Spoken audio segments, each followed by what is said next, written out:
Pai, em nome de Jesus, nós colocamos diante do Senhor essa mensagem, que seja uma palavra, ó Deus, vinda do Teu Espírito, que o Teu Espírito fale conosco, que não fale o homem, tire de nós todo conceito humano, todo preconceito, tira de nós, ó Deus, todo liberalismo teológico e traga, ó Deus, um pão fresco, uma mensagem revelada para a honra e glória do Teu nome. Ministra no nosso coração, Espírito Santo, em nome de Jesus. Amém e amém.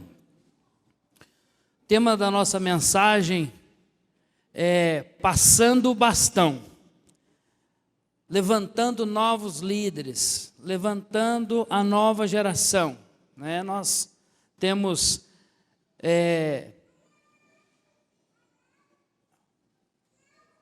vou apanhar um pouquinho com essa caneta aqui, mas eu chego lá.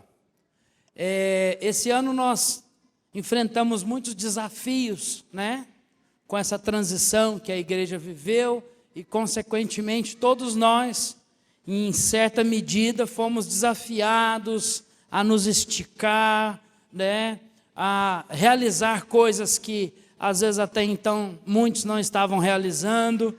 E, pela graça do Senhor, Deus tem nos aumentado, Deus tem nos multiplicado.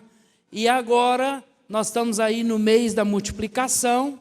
E a grande chave, né? Minha célula cresceu e agora, né? Minha célula está no ponto de multiplicar e agora. E a gente às vezes percebe que muitos líderes de célula, enquanto não vem alguém e fala: meu irmão, olha o tamanho que está a sua célula, está na hora de multiplicar. E às vezes, para espanto nosso, o líder de célula olha, regala o olho, fala: mas não está tão grande assim, né? Isso mostra que, de fato, nós precisamos nos planejar, nos antever, com a maior brevidade possível. E eu queria, até nesse início de ano, do ano que vem, de 2024, como o pastor Willy sempre tem dito para nós, eu já estou lá em 2024. E realmente nós já temos que olhar para 2024, porque 2023, quem fez, fez, quem não fez, vai fazer em 24. Né? E eu quero muito começar o ano de 2024 já com todas as células levantando a data da sua multiplicação. E a gente tem cobrado isso já de alguns líderes.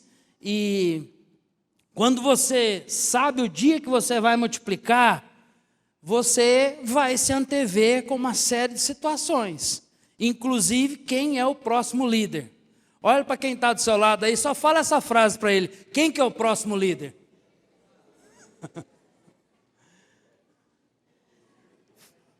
Falando em quem é o próximo líder, tem um texto que eu gosto muito, que é Amós 3:7, que diz assim: certamente o Senhor, o soberano, não faz coisa alguma sem revelar o seu plano aos seus servos, os profetas.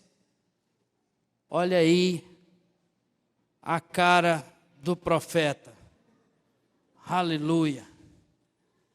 Eu estou quase lá. Comecei a branquear, agora é só deixar o cabelo crescer. Mas a mulher não gostou muito, não. Ela gosta mais de uma versão neotestamentária, ungido pela graça de Deus. Mas o fato é que esse texto nos traz um princípio violento. Aqui é num contexto dos profetas, no contexto da liderança profética sobre a igreja, sobre o Velho Testamento, e é como se Deus estivesse dizendo: olha, tudo que eu vou fazer na terra, eu vou fazer através de um líder. Tudo que Deus está fazendo na terra hoje, Ele está fazendo através de liderança. Isso não vale somente para a igreja, não. Isso aqui é um princípio de vida, é um princípio social, é um princípio lá para a sua casa, para a sua família. Precisa ter líder lá dentro da sua casa, precisa ter líder lá dentro da empresa, Precisa ter líder lá na academia. Academia que eu digo, a universidade, né? Sempre que existe ali um processo de construção de conhecimento na universidade, precisa ter os tutores ali, precisa ter ali os... Como é que é o nome mesmo, Sinomar? Me ajuda aí. O líder de pesquisa. Orientador. O orientador de um novo projeto é o líder. É o líder do conhecimento. É aquela pessoa-chave que Deus levantou para garantir que a coisa vai acontecer, para garantir que o processo vai ser algo relevante. Então, tudo que Deus está fazendo na terra, Deus está usando um líder. Por isso é tão importante, tão precioso, que quando nós chegarmos a realizar aquilo que Deus nos chamou para fazer, nós sempre tenhamos isso em mente. Eu preciso de gente, eu preciso levantar gente, eu preciso levantar um próximo líder, eu preciso de um sucessor, eu preciso de alguém, caso eu falhe, caso eu precise tirar 30 dias de férias, precisa ter alguém no meu lugar. Nós precisamos ter isso em mente o tempo todo. Por que é tão difícil levantar novos líderes? Por que é tão desafiador? Será que isso é uma coisa só da Paz Church de Palmas? Será que isso é algo nosso, cultural nosso? Será que isso é só uma dificuldade nossa? 1 Samuel 8, verso de 1 a 3. Quando envelheceu Samuel, nomeou seus filhos como líderes de Israel. Seu filho mais velho chamava-se Joel, o segundo, Abias. Eles eram líderes em Beersheba, mas os filhos dele não andaram em seus caminhos. Eles se tornaram gananciosos, aceitaram suborno e pervertiam a justiça. Esse texto é um texto que me marca muito, porque Samuel foi o maior profeta da história de Israel. Samuel ungiu o maior líder da história de Israel, que foi o rei Davi. Samuel foi um cara bem-sucedido. Você concorda comigo que foi bem-sucedido? A Bíblia diz que tudo que Samuel falava, Deus abonava. Você já imaginou um profeta que tudo que ele profetiza acontece? Esse é um cara bem-sucedido, mas alguma coisa aconteceu no meio do caminho que ele não conseguiu transferir essa unção. Ele não conseguiu transferir o bastão, porque profeticamente a liderança seria transmitida para os filhos de Samuel, mas ele não conseguiu fazer discípulo. Ele não conseguiu levantar novos líderes. E a Bíblia diz que assim como na casa de Eli, o sacerdote da geração anterior, Eli não conseguiu colocar os filhos no trilho, não conseguiu transferir o bastão para os filhos, acontece a mesma coisa com Samuel.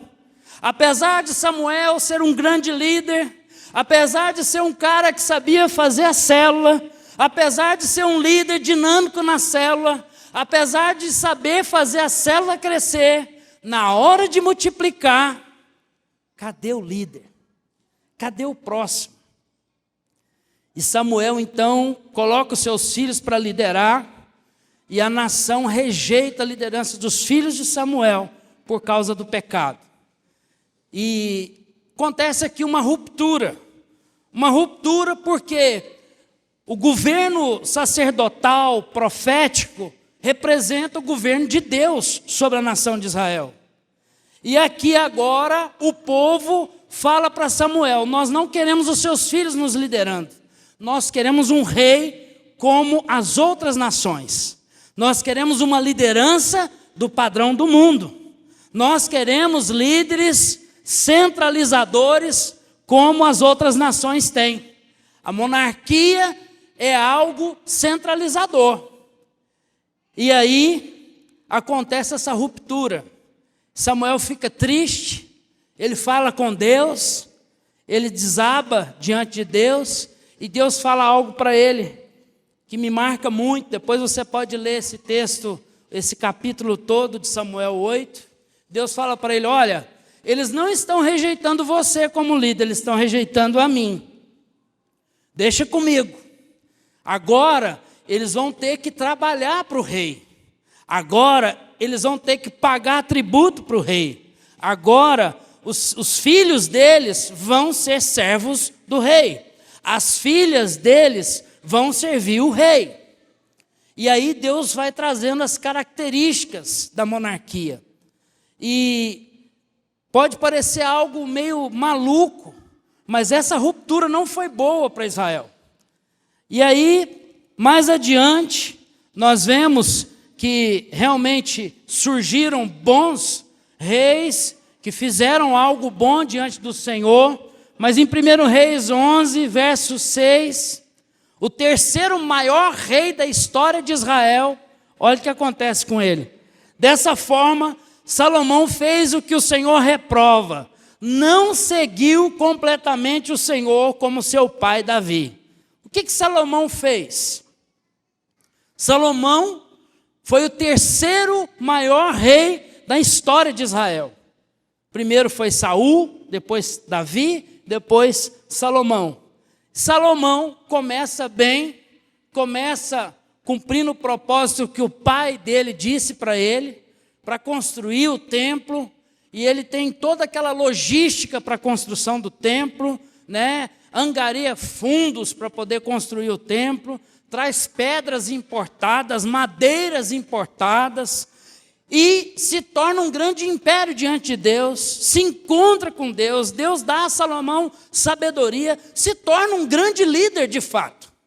E no final da carreira, Salomão se casa com 700 mulheres e 300 concubinas. Imagina 1000 sogras na cabeça de Salomão.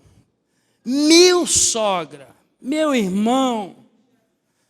Misericórdia, né? Mas o fato é que ele se casa com mulheres estrangeiras, ele se casa com mulheres pagãs, ele se envolve com a religião dessas mulheres, ele chega a subir os montes para sacrificar ídolos em templos pagãos, ele se desvia completamente. O Talmud, que é uma literatura paralela à Bíblia, e de escritos de histórias de judeus, no Talmud diz que Salomão praticava atos de feitiçaria. Ele mexia com espíritos, ele consultava os mortos. Isso é tão interessante que quando os fariseus no Novo Testamento confrontam Jesus e fala que Jesus estava expulsando demônios em nome de Belzebu, Jesus tem uma resposta inusitada aos fariseus, e Jesus olha para eles e fala assim: aqui está alguém que é maior que Salomão. Por que Jesus responde que ele era maior que Salomão? Que ele estava se referindo a essas práticas que Salomão tinha com os demônios. Era como se Jesus estivesse dizendo: olha, eu não sou igual Salomão, que ficava mexendo com demônios, não. Era como se Jesus estivesse dando a eles uma justificativa de que de fato ele veio em nome do Pai. De fato ele veio para fazer a coisa certa. Nós vemos então essa ruptura na história de Israel.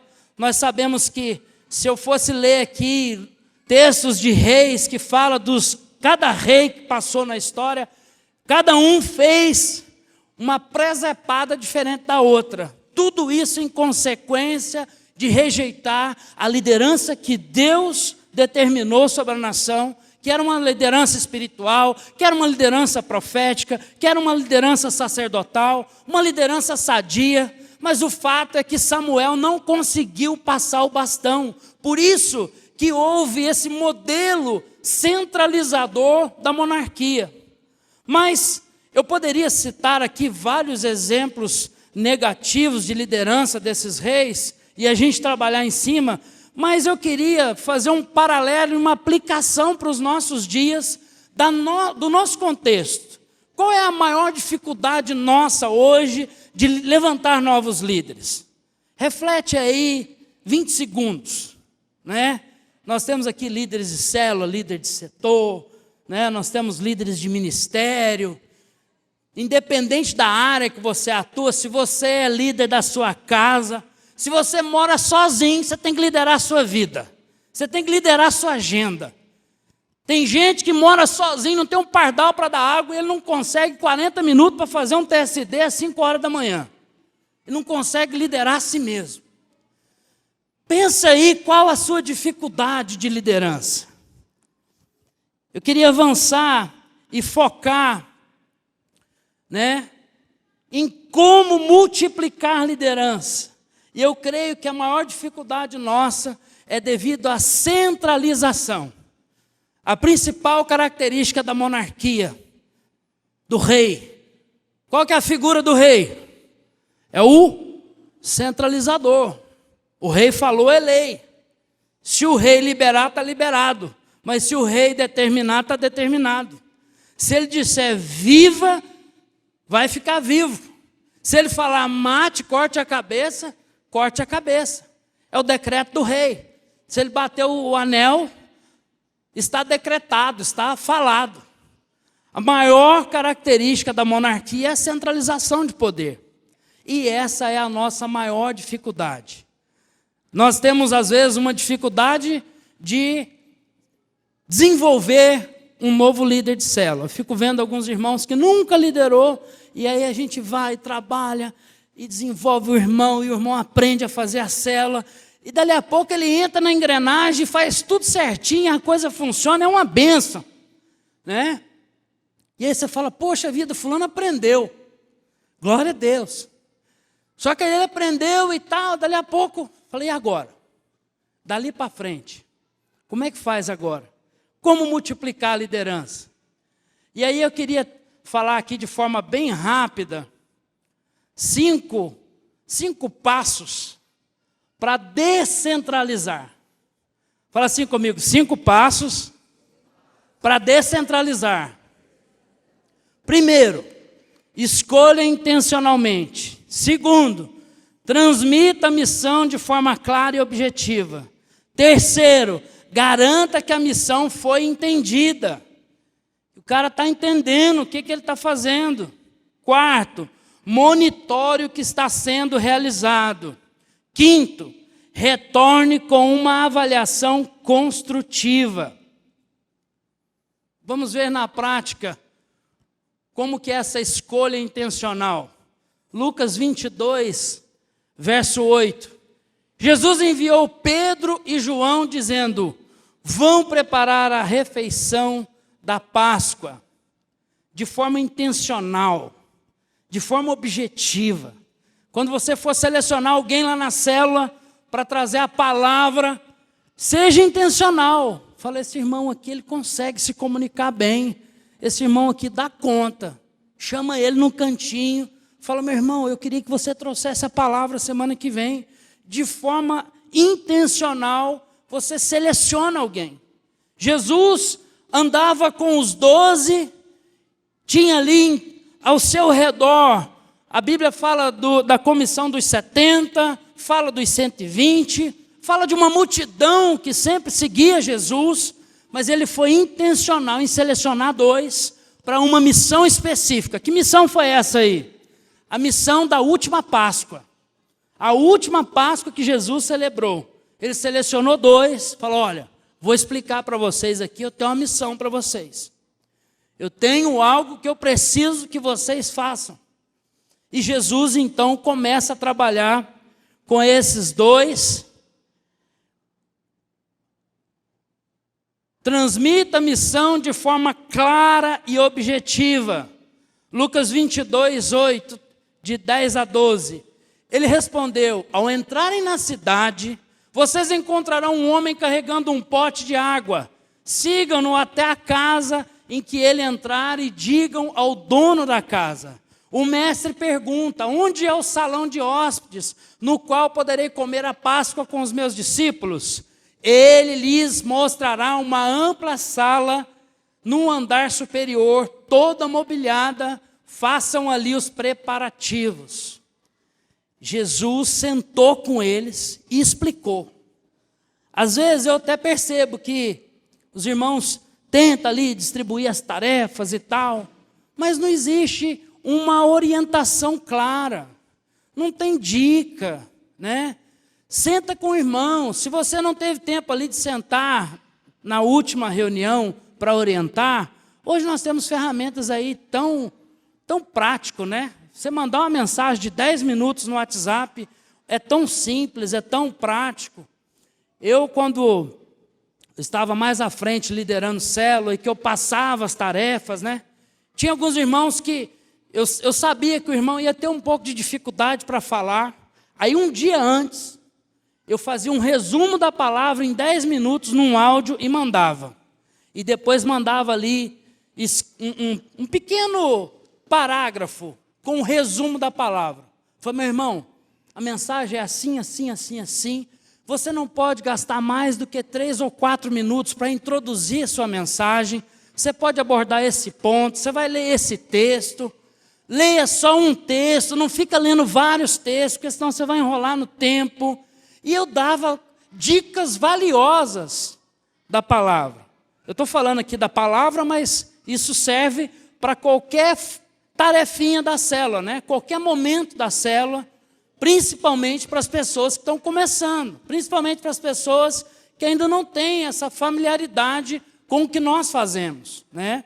Então, eu sempre fazia questão de um dia antes, dar esse cheque, né?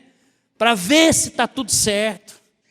Alguém que faz com muita excelência, muita maestria isso é o nosso pastor. Eu admiro muito a organização dele. Ontem, sabadão, 3 horas da tarde, todo sábado é assim. Ele manda uma mensagem, e aí, tudo certo? Mensagem ok, quem que vai fazer a ordem de culto, está tudo certo, tudo no jeito, já encaminhou o material para a mídia, certificando de que ele não vai ser pego de surpresa aqui no domingo. Já imaginou? Chegar aqui no domingo, 9h30 da manhã, e aí o bonitinho que está na escala olha para o pastor e fala, pastor, eu esqueci, não preparei a mensagem. Aí ele pega o microfone aqui 10 horas, sobe aqui e fala, olha pessoal, eu não preparei nada não, mas Deus vai me usar. Já pensou? Qual é a expectativa do coração de vocês se ver um líder fazer isso aqui? Na hora, já mata a mensagem. Isso não pode acontecer na célula de forma alguma. Chegar na hora da reunião, eu não tive tempo de preparar nada, não, mas nós temos aqui o lanche, nós temos aqui as brincadeiras, e nós vamos ler um texto aqui e Deus vai falar conosco. Misericórdia, meu irmão. Misericórdia. Transmita a missão de forma clara e objetiva. Seja intencional. Terceiro, garanta que a missão foi entendida. Jesus, enquanto passa a missão para os discípulos, ele garante que vai ter um cara lá que vai levar os discípulos na casa. E aí ele fala assim, esse cara, ele lhes mostrará uma ampla sala no andar superior, toda mobiliada. Façam ali os preparativos. Jesus foi tão intencional, tão claro, tão objetivo, que ele pensou em alguém que iria conduzir os discípulos ao local exato onde a ceia iria acontecer. Você precisa entrar nesse nível de detalhe.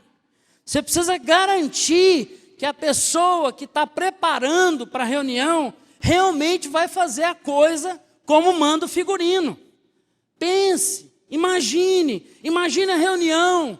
Fala, lá tem tantas cadeiras, vai faltar cadeira, pede para o fulano de tal levar umas cadeiras, né? Imagine a reunião acontecendo, pense, planeje, né? Nós precisamos antever. Liderança é isso, é aquela que pensa antes da coisa acontecer.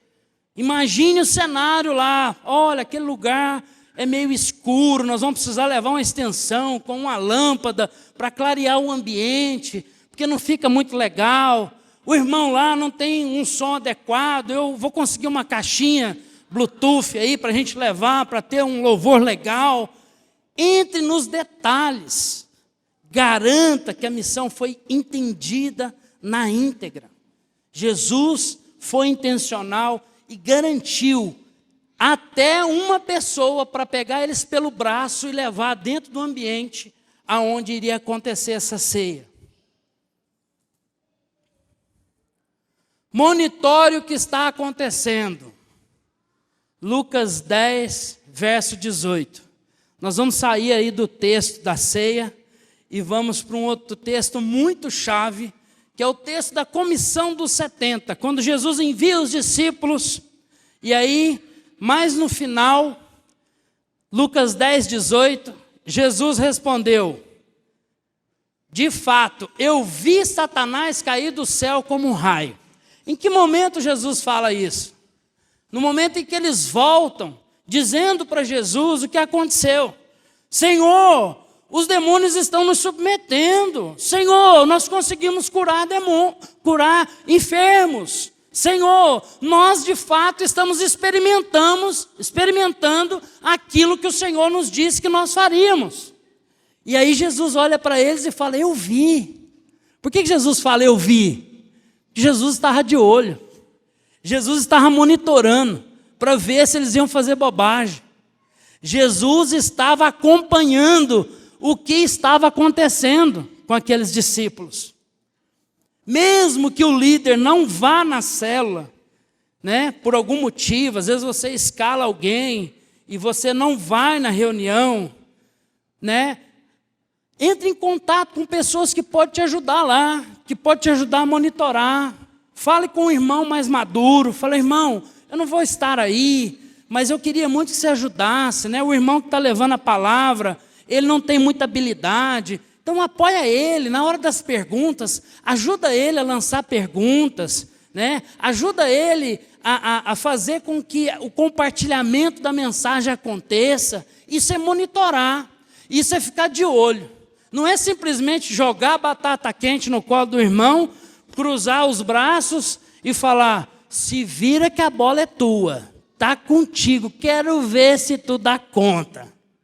Vou ver qual é o momento que tu vai pisar na bola. Não.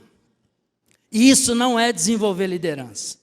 Isso não é trabalhar descentralização. Nós precisamos aprender a desenvolver pessoas, amém? Quem está me entendendo, diga amém. Quinto, traga uma devolutiva construtiva. Faça um relatório, faça anotações, faça como nosso pastor. No final da mensagem do domingo de manhã, a gente tem sempre um bate-papo, meio-dia. Olha, eu acho que tal coisa que você falou, você poderia aproveitar o gancho e falar assim. Você poderia acrescentar isso. Eu acho que aqui você poderia ficar mais solto, mais livre. Teve um dia que eu me empolguei aqui, e aí eu dei um pulo. Tchá! Na hora do culto de manhã. E aí depois eu pulei de volta. Pá! Aí meio-dia, o pastor mandou mensagem, aí ele me falou, né? Falou: gostei muito da palavra e tal assunto, assim. Aí no final ele falou assim: toma cuidado com esses pulos, porque senão pode virar meme. Né? Vai que o sapato escorrega. Né? Então, essa devolutiva é importante, ela é preciosa. Não é simplesmente para pegar no pé ou para encontrar defeito. Se for para encontrar defeito, todos nós temos. Se alguém pegar um binóculo e ficar olhando a sua vida, ela vai achar defeito. Mas a devolutiva construtiva, ela tem um objetivo claro, um objetivo específico, de acrescentar, de agregar. Olha o que Jesus disse em Lucas 10, 19. Escutem, eu dei a vocês poder para pisar cobras e escorpiões, para, sem sofrer nenhum mal, vencer a força do inimigo. Porém, olha o feedback. Não fiquem alegres porque os espíritos maus lhes obedecem, mas sim porque o nome de cada um de vocês está escrito no céu. Jesus está preocupado com o desenrolar do coração dos discípulos. Olha, vocês não fiquem empolgados porque os demônios estão submetendo a vocês, não. Não fiquem empolgados com sinais e maravilhas, não. Isso aí vai acontecer e é importante que aconteça. Mas a preocupação de vocês é o céu. A preocupação de vocês é a salvação, é a vida eterna. A preocupação que vocês devem passar para aqueles que vocês estão curando é para que eles olhem para o céu, é para eles olharem para a eternidade. Jesus continua então ensinando, orientando, trouxe essa devolutiva para eles, por quê? Porque Jesus viu que eles estavam animados. Jesus percebeu que eles, até os diabos estão fugindo, até os espíritos maus estão saindo aos gritos. Então, realmente, nós somos a última Coca-Cola do deserto. Nós estamos realmente fazendo acontecer. Misericórdia. Já deu 10h30 ali. Eu coloquei esse mapa mental aí, justamente para provocar a sua mente. No centro ali está o rei. O cara da ponta da pirâmide. Nós precisamos tirar o poder do rei. Precisamos tirar você do centro, você líder, e transferir isso para as pessoas. Compartilhar isso com as pessoas. Fique de pé no seu lugar para nós orarmos.